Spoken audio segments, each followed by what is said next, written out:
entonces con la mejor parte de este programa, que es la angustia. La parte que todo programa tiene. Compleja la angustia.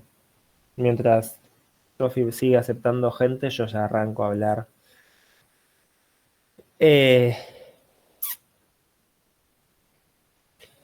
A ver. La angustia. Yo me había separado. Después lo borré para abrir el en vivo de estos moluscos marinos de Mar del Plata. Ahí lo volví a encontrar. La angustia Freud la describe en 1897 como un afecto displacentero con componentes físicos, como la aceleración del ritmo cardíaco, la respiración, la sensación de ahogo en el pecho, etc. ¿Por qué me parece importante mencionar esto? Porque al igual que los discursos, y sobre todo como el deseo, yo creo que la angustia nos habilita mucho a pensarla desde el sentido común.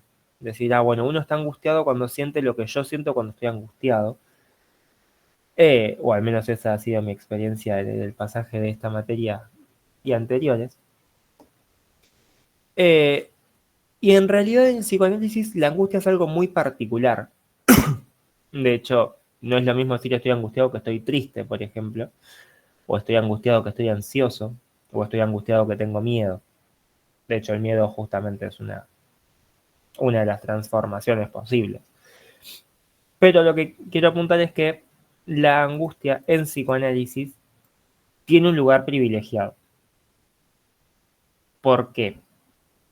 Lacan esta respuesta ya la da como con esa costumbre lacaniana de empezar pateando el tablero, de decir existe la angustia, que es un afecto, y existen los sentimientos, que usa la palabra sentimiento por el neologismo de mentir, de miento, planteando que todos los otros sentimientos no es que mienten, no es que si uno dice estoy feliz, nosotros vamos y decimos nos mentís en la cara, sino que los sentimientos no portan una carga de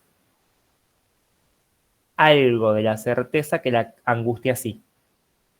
Básicamente lo que dice Lacan es que cuando uno está angustiado, sea como lo llame cada uno, o sea, uno puede decir estoy triste y sentir lo que psicoanalíticamente es angustia, pero en psicoanálisis cuando uno está angustiado lo sabe. Uno siente la presión en el pecho, siente la garganta cerrada, siente la gana de vomitar, siente como se le haya presentado, pero lo siente, lo percibe en el cuerpo. Según Lacan, si uno dice, ay, estoy emocionado por que promocioné una materia, si a nosotros nos agarran y dicen, bueno, pero ¿por qué estás emocionado? Es posible que digamos, sí, porque estudié y que qué sé yo, y que qué sé cuánto, y bueno, ¿y por qué eso te emociona? Y porque puse esfuerzo, y bueno, ¿y por qué el esfuerzo emociona? Y en algún punto vas a decir, bueno, no sé si estoy tan emocionado. No sé si me hizo tan feliz promocionar esa materia. E incluso es posible que en ese desconocimiento uno sienta angustia.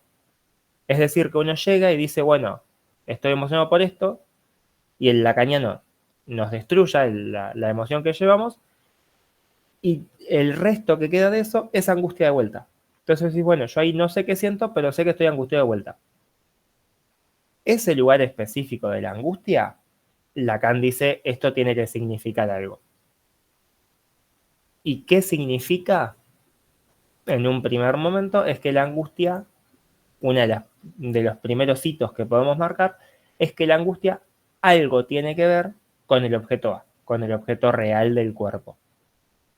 Eso es como que lo que Lacan define, tipo, bueno, si la angustia, nosotros no podemos dudar cuando estamos angustiados, es que la angustia, a diferencia de otras emociones, carga con algo de lo real, es decir, con algo no atravesado por los otros registros, que es único de la angustia.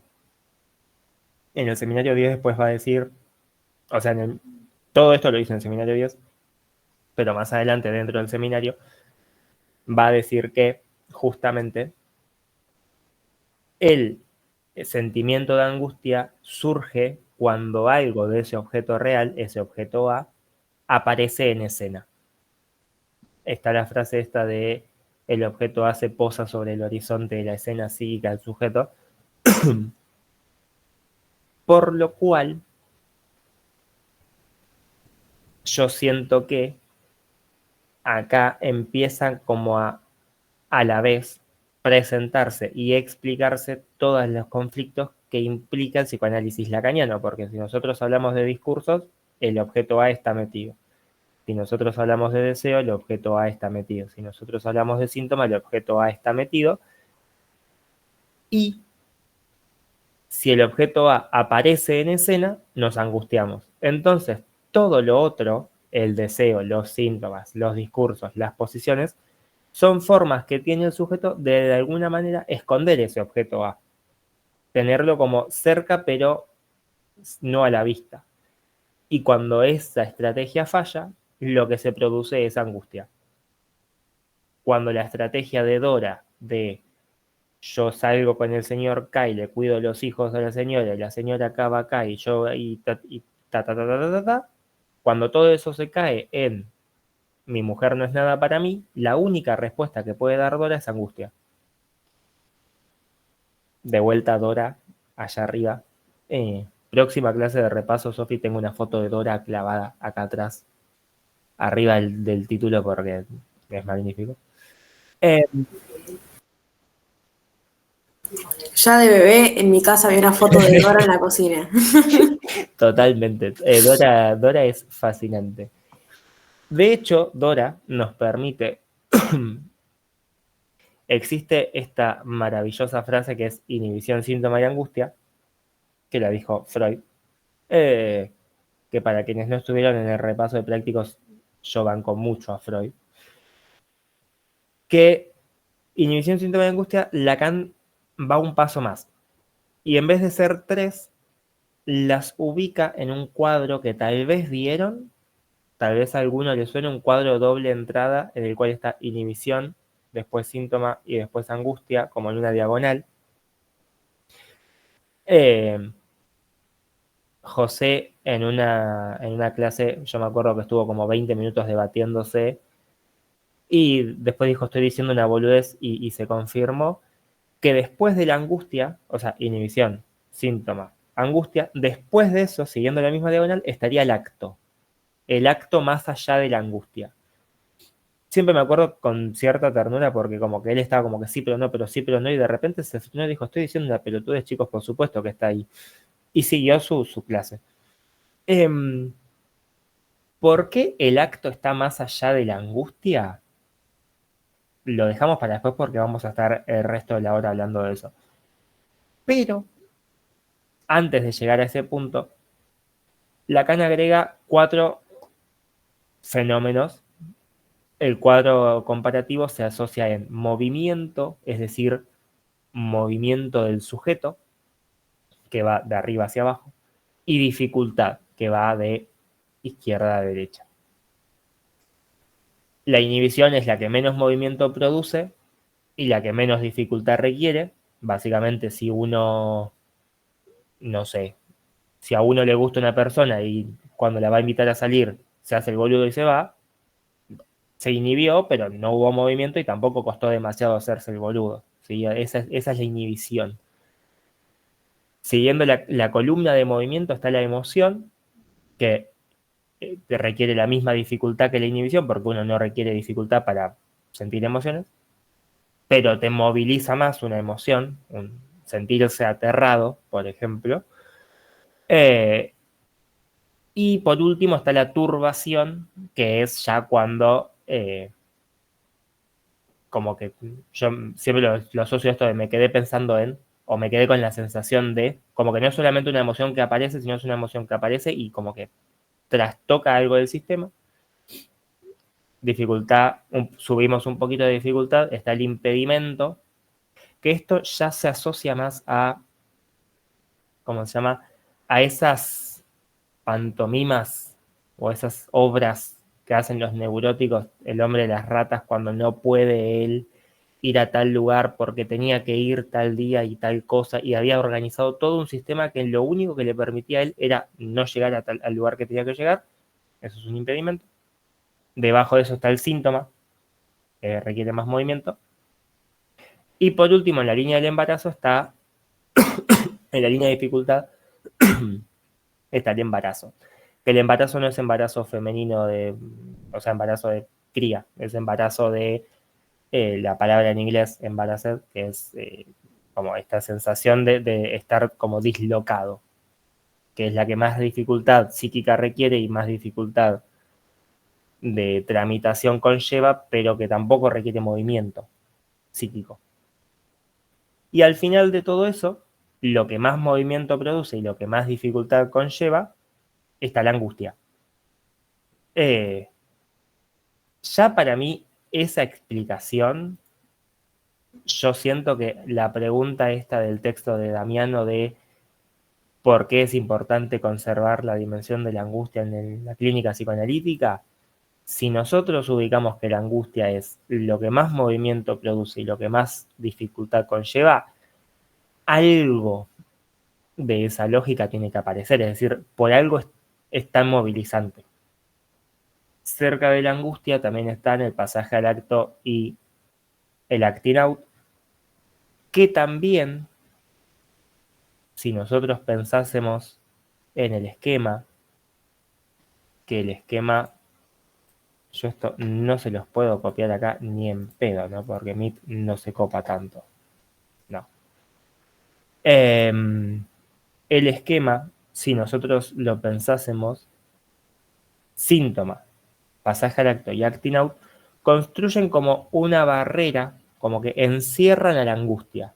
Que a mí me llama mucho la atención porque en el cuadro de doble entrada se ve muy gráficamente cómo está cortada la angustia del resto de cosas. Y es porque siguen siendo respuestas que el sujeto tiene justamente para no enfrentarse a esa angustia. Ustedes piensen que cuando la joven homosexual salta a las vías, no es una tramitación de la angustia lo que está haciendo, es justamente para evitar confrontarse a la angustia que le producía la mirada de su padre, salta, se deja caer, pero no llega a atravesar la angustia. Y lo que dice Lacan es que si uno atraviesa la angustia, lo que dice Lacan, y por esto también decía que era una boludez pensarlo tanto, si uno logra atravesar la angustia e ir más allá, lo que encuentra es el acto con mayúscula, que es el acto de reposicionamiento o el acto de movilización subjetiva. Ahí se nos da pie a pensar que la dimensión ética de la conservación de la angustia en la clínica psicoanalítica tiene que ver con que más allá de esta, es decir, más allá de la angustia, se encuentra la verdadera posibilidad de transformación subjetiva. Básicamente, y dicho feo, uno no va a cambiar nada de su estructuración psíquica si ello no conlleva algo de angustia.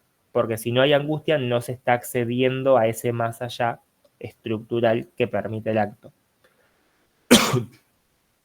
Ahora bien, ¿ataca bien? Tengo un ataque de alergia. ¿Ataca bien? ¿Me expliqué bien? Bien. Ahora bien, yo al principio les decía esta cuestión de la angustia en comparación con el sentimiento, con yo estoy re seguro que estoy feliz y de repente alguien te dice, bueno, pero ¿por qué? Y uno se angustia. Eso Lacan lo va a definir. Si a alguno le suena a psicosis, estaría bueno que le suene a psicosis, como el aspecto de certeza de la angustia. La certeza en psicoanálisis tiene que ver con la falta de dudas. Es decir, si ustedes piensan certeza, en la otra punta pongan al hombre de las ratas, constantemente. Certeza es ese punto de indudable. Uno no duda que tiene angustia, como el psicótico no duda que escucha una voz y no duda que esa señal que vio se le viene a él. En ese punto, Lacan va a decir que el acto, lo que logra un acto, justamente, es romper esa certeza de la angustia, es quitarle la certeza a la angustia. Y es decir, yo, qué sé yo, supongamos que recibirse puede ser un acto. O sea, eso es así. Recibirse es un acto, es una modificación subjetiva de posición. Supongamos que para mí el último final o la entrega de TIFF me angustia, entonces no lo entrego. Y lo pospongo y lo pospongo y lo pospongo y hago cosas y me construyo impedimentos que no lo puedo entregar por tal o cual cosa y nunca enfrento a esa angustia que implica terminar ese trámite que me posibilitaría avanzar un paso más en la construcción profesional. Lo que plantea Lacan es que si yo atravesase la angustia y entrego el TIF y me vuelvo psicólogo, cuando uno mira en retrospectiva dice, ah, la angustia se podía atravesar, no era tanta angustia al final. Eso es porque justamente ese núcleo de certeza de la angustia se rompió. En el proceso de construir el acto, cuando uno atraviesa y da el paso del acto con mayúscula, lo que logra es que ese núcleo duro se resquebraje. Entonces aparece esta sensación de yo no estaba, no era tanto lo que había que pasar. Y sí, bueno, era un montón, pero ahora lo, le sacaste la certeza nomás, pero era un montón. Que es un poco la misma sensación a cuando uno se interroga el sentimiento y dice, y yo no sé si estoy tan seguro, no sé si estoy tan feliz, no sé si estoy tan triste, porque también funciona para el revés. Si uno dice, bueno, ¿qué te asusta? Y no sé qué tanto me asusta, pero sí sé que estoy angustiado, hasta que uno logra el acto y esa angustia también se desintegra. Eh, por eso la angustia en psicoanálisis eh, se dice que hay que hacerle frente a la angustia, que hay que agarrar y no hay que huir de la angustia. Ahora bien, ¿qué hacemos con un sujeto angustiado? Es la otra gran pregunta, ¿no? O es la gran pregunta que al menos surgió cuando yo la cursé. Es decir, está todo bueno. ¿Qué hacemos con este sujeto? ¿Ustedes llegaron a psicosis? Bien. Em, porque justamente en la angustia eh, es que es complejo, es complejo. Yo estoy pensando qué ejemplo poner, pero no me termino de decidir. Así que simplemente vamos a pensar que la angustia aparece. Bueno, esto también es complejo. Denme un segundo de pausa, hagamos un corte mental y arrancamos de vuelta. La angustia en Lacan tiene mínimo 6 definiciones. Partamos de ahí. La angustia en Lacan, en el seminario 3 tiene la que para mí es la mejor definición en el sentido poético, que es ese momento en el cual uno abandona un lugar conocido por uno que está por conocer sin saber cuándo esto ocurrirá. Es decir, cuando vos saltás al vacío, abandonando tu lugar conocido y no sabes qué va a pasar. Ese momento es angustia, según Lacan en el seminario 3-4. Seminarios superiores, o sea, más avanzados en el tiempo, posteriores, Lacan va a decir que el sujeto se angustia cuando pierde su lugar en el otro con mayúscula. Es decir, cuando el sujeto deja de reconocerse en ese lazo social. Medio que me quedé pensando porque es así y por ende uno cree que el foco está en el lugar del otro, porque si el sujeto se encontrase en ese lugar no estaría la angustia, pero no es tanto por el lugar que el otro haya configurado, que el sujeto se encuentre o no, sino por las herramientas que con las cuales el sujeto disponga para construirse un lugar en ese otro. Entonces, justamente, una de las estrategias fundamentales de la angustia es no construirse desde ese lugar de otro, con mayúscula, completo. ¿Por qué? Porque si uno, o sea, ustedes piensen que el lugar del otro, para que haya un lugar para algo más, ese otro tiene que estar, en algún lugar le tiene que faltar algo, porque si no le falta nada, no hay lugar para nada más que ese sujeto.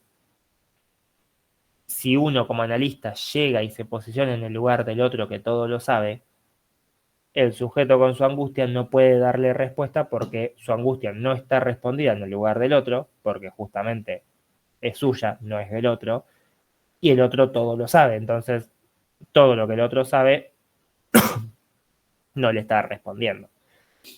Pero también, o sea, eso es el, no hay que ponerse en el A mayúscula, pero también tampoco hay que ponerse en el lugar de la minúscula, de la A diciendo yo te entiendo, yo comprendo lo que te pasa y empatizo con vos, porque justamente la angustia tiene un gran peso simbólico. Entonces, si nosotros nos posicionamos desde el registro imaginario, poco tacto le vamos a hacer al problema de la angustia.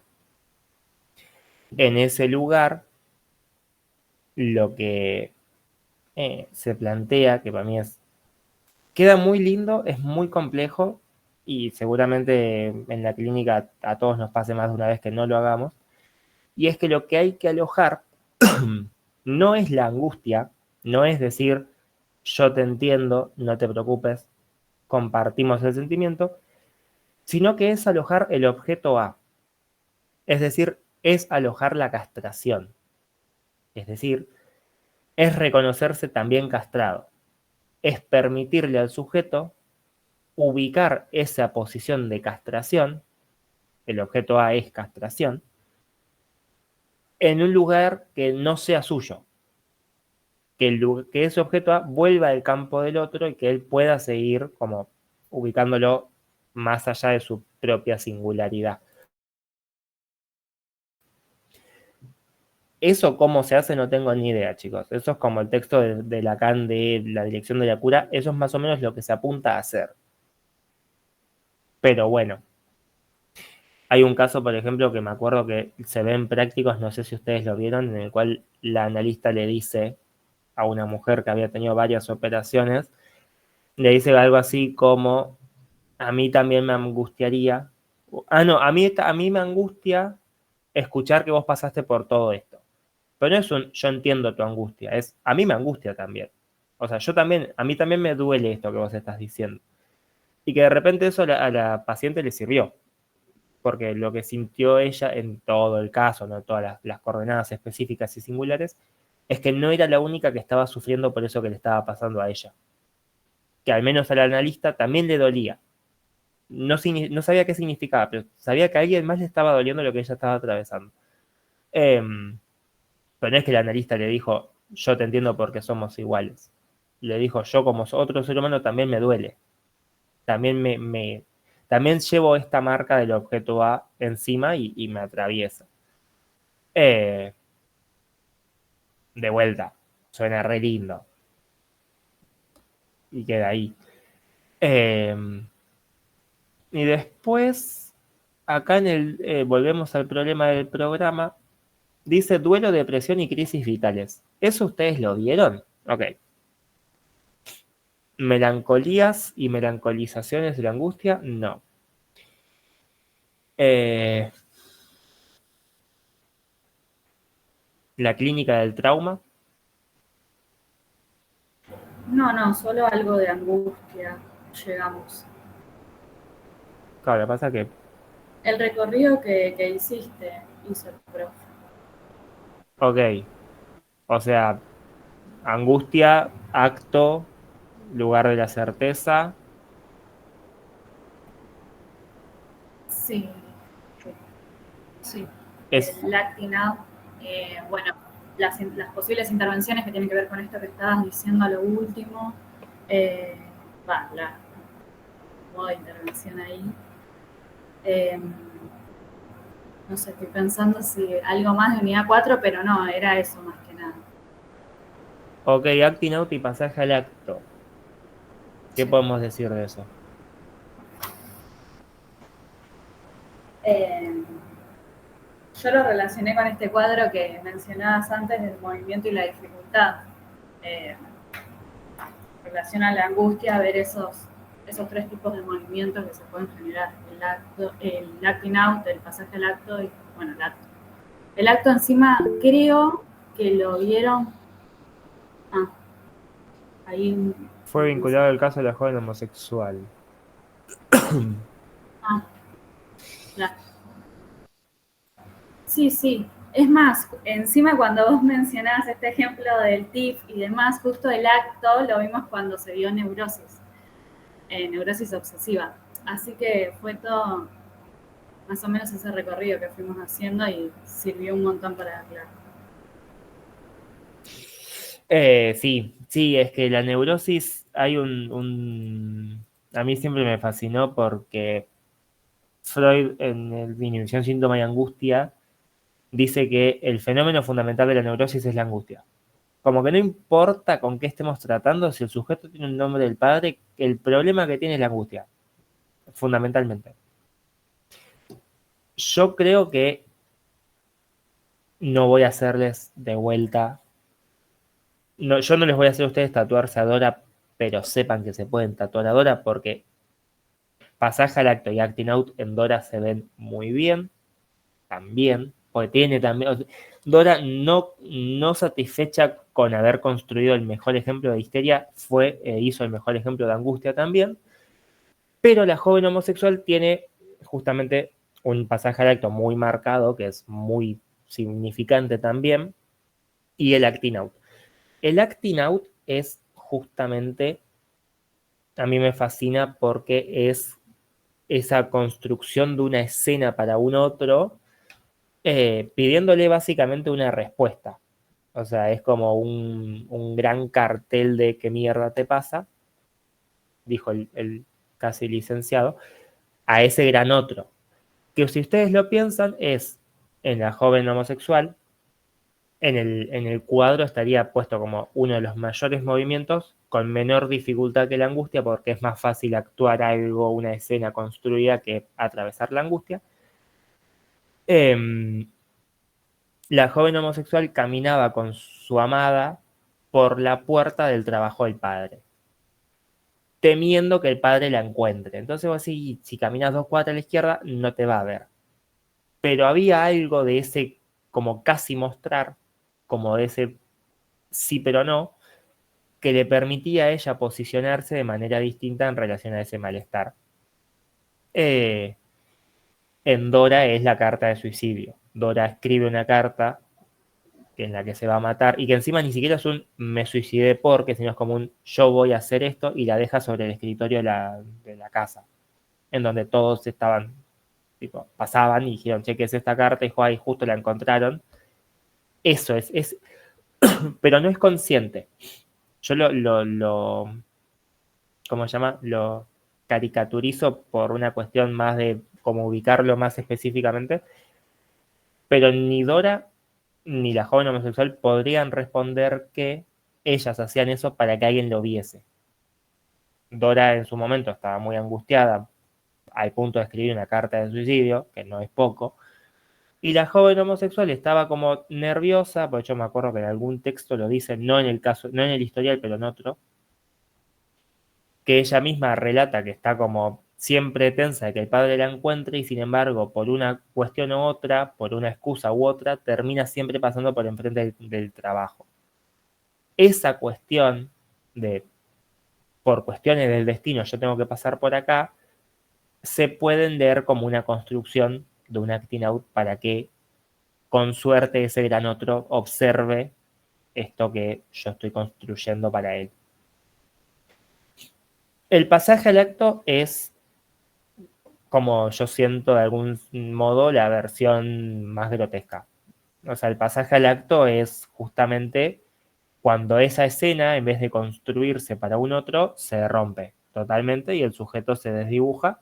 Eh, Acá la mejor representación es la joven homosexual dejándose caer sobre las vías del tren, que también era un tren que no estaba en funcionamiento, o sea, por eso tiene algo de ahí de la actuación en algún punto, que no es por, eh, ¿cómo decirlo? No es por quitarle mérito al hecho de que una chica de 18 años haya saltado a los vías de un tren, pero sí es por decir, si esa chica saltó a las vías de un tren que sabía que no estaba en funcionamiento, ese salto no era solamente para suicidarse, era para representar que lo iba a hacer. Entonces esa representación está anudada a algún registro simbólico o algún punto de fijación simbólico al cual está intentando acceder. Porque del otro lado tenemos a la psicosis, cuando un sujeto pasa al acto psicóticamente, no hay tiempo para decir, ah, es que estaba haciendo esto. Es alguien que no es que salta a una vía a ver si pasa un tren, es que salta cuando el tren está pasando. O sea que no hay tiempo de formulación simbólica de ese acto. Que también acto y suicidio, cuestión. El pasaje al acto, volviendo un poco, es entonces ese punto de quiebre, que de hecho Lacan plantea que hay algo de el no reconocer qué pasó, es decir, yo no sé por qué lo hice, pero lo hice, eh, que marca como este desdibujamiento del sujeto en la escena. En el Dora es la famosa cachetada que le pega el señor K, eh, y que después tiene una fantasía de embarazo a partir de eso, y después tiene una fantasía de cachetada a ella. O sea, ella en un momento tiene una neuralgia, creo que se llama, que se le duerme la cara como si le hubiesen pegado una cachetada, o sea, es magnífico. Pero en el momento, la cachetada no era significante, no era producto de, fue la única reacción corporal y escénica, por decirlo en el sentido de armado, que Dora pudo dar para no enfrentarse a la angustia de destrucción de su realidad que implicaba que la señora K y el señor K no tuviesen nada que ver. Entonces, el pasaje al acto y el acting out son dos versiones que justamente son como el límite de lo que el sujeto puede hacer antes de enfrentarse a la angustia. No es que todos los que nos enfrentemos a la angustia hacemos uno de esos dos antes y después nos mandamos. Pero muchas veces cuando nada más funciona, cuando el síntoma no funciona, cuando la estructura no responde, cuando el fantasma ya no abarca, el sujeto acciona a través de uno de esos dos, por no decir reacciona, sino que el sujeto impone su acción en uno de esos dos. Y también es importante que, recuperando los casos, nosotros hablamos de la joven homosexual salta a las vías del tren. Dora, cachetazo y de repente carta de suicidio. Y el acting out como más sutil o más como de lo minucioso. Eso no siempre es así tampoco. Y es importante mencionarlo. O sea, justo los casos que vemos se reitera eso, pero hay pasajes al acto sutiles y hay acting outs llamativos. No es una cuestión como de, qué sé yo, hizo tal cosa, es un pasaje al acto. Depende qué lugar le esté dando a ese otro, que va a ser uno u otro, y qué lugar le va a estar dando al saber que va a ser uno u otro. No es una cuestión de si es llamativo es pasaje al acto y si no es llamativo es acting out. Y me quedé pensando porque Lacan también dice, muy positivo, que no hay mayor acto, cuando dije lo del suicidio, no hay mayor acto que el suicidio, que para mí sirve para pensar cuál es la dirección del acto lacaniano. No, pues nosotros hablamos de pasaje al acto. El pasaje al acto, como que se intenta saltear algunos pasos, como que dice, bueno, yo no atravieso la angustia, no construyo una, ¿cómo decirlo? Una elaboración de esa angustia y la resuelvo. Paso directamente al acto.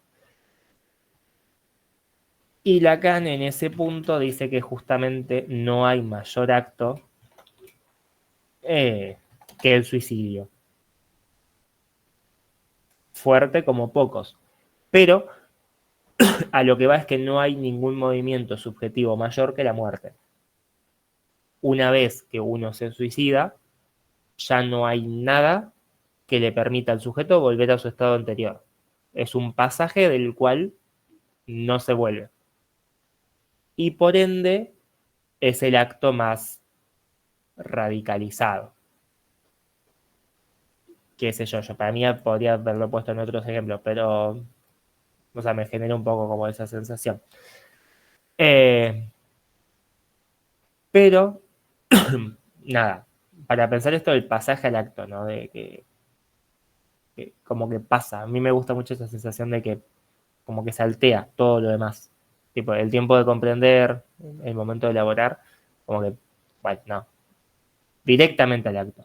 Y eso tiene su consecuencia y es que sin la transformación de la angustia, la posición subjetiva que produjo ese malestar no se modifica.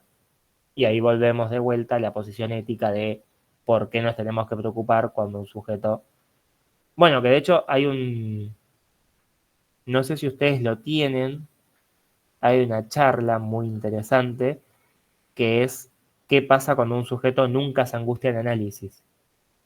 Que uno creería como, bueno, buenísimo, no aparece la angustia cada vez más cerca de la sanitud, y desde el psicoanálisis justamente se diría no, porque si no hay angustia no hay transformación. De hecho, la unidad se llama la angustia y sus transformaciones. Que no es solamente la transformación de la angustia, sino que es la transformación que la angustia posibilita a través de su movimiento. Es magnífico. Lacan y la angustia es como... eh, pero bueno, no vieron mucho de angustia entonces, va, no sé.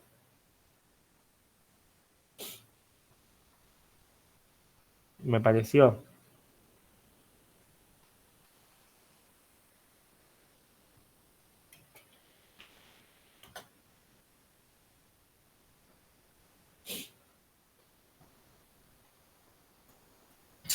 A mí me quedó una duda del caso de la joven homosexual, porque vos decías esto de que, como que remarcabas esto de que en realidad ella se tira a las vías de un tren que no funciona, y me lleva a pensarlo un poco más del lado del acting out en vez del pasaje al acto, como lo venía pensando en realidad, como que capaz ahí no es que hay una escena que cayó del todo.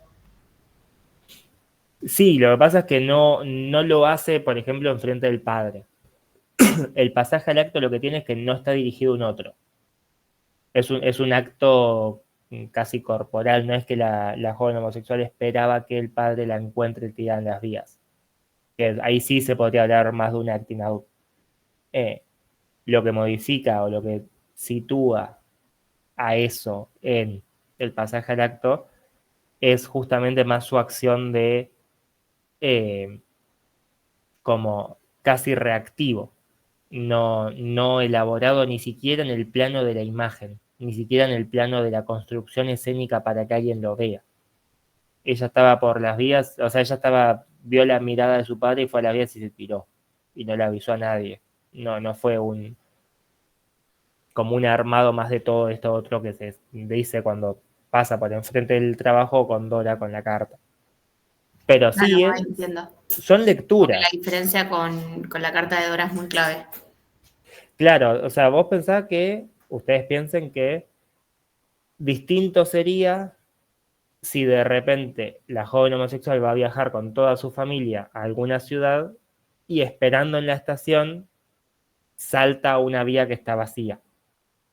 Ella estaba sola, intentando elaborar algo de lo que la mirada de su padre le había dicho, y saltó. Eh, que también es esto, o sea, tal vez el pasaje al acto no es algo drástico, puede ser casi un gesto que le salga. Eh, que lo importante es eso, que sea casi iba a decir una descarga, pero no es una descarga de angustia, es como un procesamiento escénico sin público, básicamente. Como una puesta en acto de algo que no se tramitó pero para el cual no hay público que avale eso que uno está haciendo. A diferencia del acting out, que está como toda la escena está pensada para que haya un otro que diga, ah, sí, yo lo vi haciendo esto.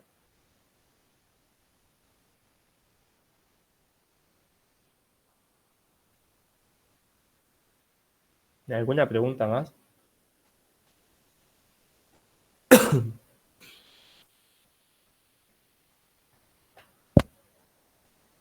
Yo, si no tienen más, me quedé sin unidades, así que necesito que charlemos de otra cosa.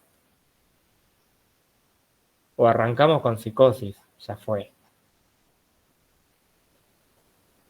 A ver, unidades, o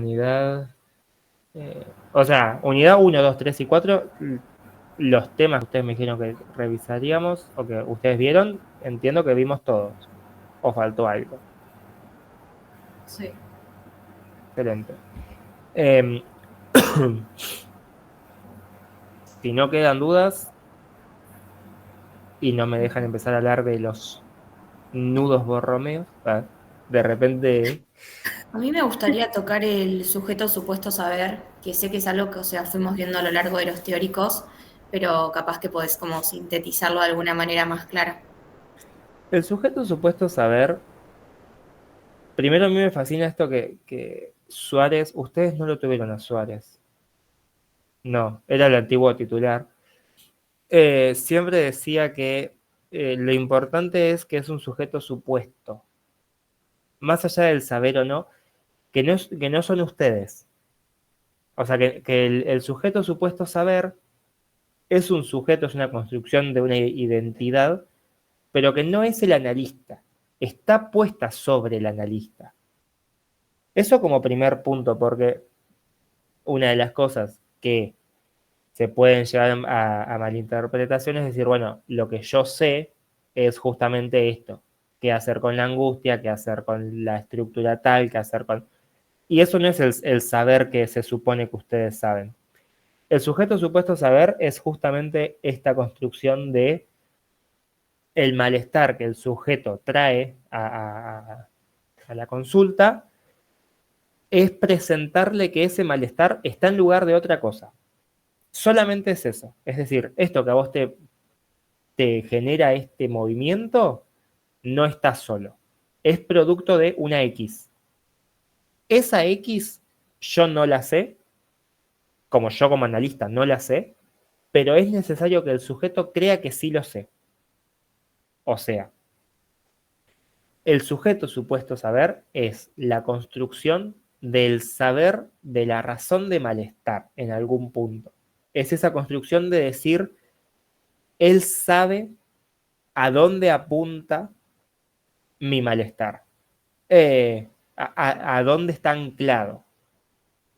Que por eso es importante lo que para mí decía Eduardo, de que es una suposición, porque nosotros no tenemos ni idea de dónde está anclado ese malestar. Pero para que el análisis se movilice y la transferencia se construya, tiene que estar como esa construcción de que el analista sabe algo que es justamente esa gran incógnita que le da razón de ser al malestar del paciente y que el paciente no lo sabe. Pero también esto sirve después con el texto de justamente de Eduardo de la eficacia de la interpretación. Si ustedes piensan en los finales de análisis, lo que el analista tiene que lograr hacer es romper ese sujeto supuesto saber para básicamente como, creo que es Eduardo o es algún autor que a mí me gusta mucho, que es como el mago, el prestidigitador, que al final del truco te muestra que en realidad no había nada y que fue todo como un truco muy barato.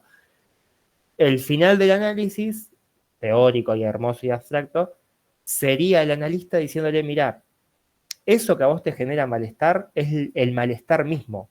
No hay razón de eso. La existencia no tiene un sentido. Si el sujeto aprehendiese eso, el análisis se cumple. O sea, en el momento en el que el sujeto logra aprehender y elaborar algo del sinsentido de su propia existencia, y que no es que el analista tiene ese sentido escondido y no me lo quiere decir.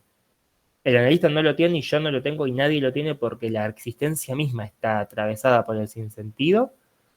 Es que el análisis estaría cumplido, terminado. Pero bueno, el sujeto supuesto saber tiene más que ver con esto, no es una cuestión de él sabe qué estructura tengo yo. O sí, pero sobre todo porque si él sabe la estructura es porque sabe qué me pasa a mí. Y que eso el analista juega y después lo rompe. No sé si fui más claro o si compliqué más. Yo no me acuerdo qué decía Damiano del sujeto supuesto saber. Supongo que va por ahí Iba igual. por ese lado. Re bien. Muchas gracias. ¿Algo más? ¿Alguna pregunta? ¿Fue claro? ¿Ayudó o empeoró la cantidad de... Sí, sí, ayudó mucho. Bien, Estuvo buena la clase. Te excelente. ayudó un montón. Sofi, si estás por ahí, yo entiendo que ustedes hacen algún tipo de cierre, entonces. Estoy efectivamente por acá. No voy a prender la cámara porque me voy a quedar sin datos, pero puedo hacer un cierre así fantasma. Bueno, gracias de vuelta a vos, Lauti, porque tus explicaciones son excelentes. Yo la verdad que no voy para la promo y tengo el stream del CONICET de fondo y de todas formas me quedé a escuchar porque es interesante y porque se entiende y porque se nota que te gusta y eso siempre está bueno. Así que, bueno, nada, éxitos para todos los que efectivamente sí rindan la promoción y obviamente tienen el grupo para seguir charlando, para seguir sacándose dudas. Y bueno, nada, gracias a todos, a todas por haber venido. Rinden mañana, ¿no? Muchos éxitos, chicos. Bueno, Suerte en sus gracias a últimas ustedes. 24 horas. Gracias por el espacio. Gracias a ustedes. Nos vemos.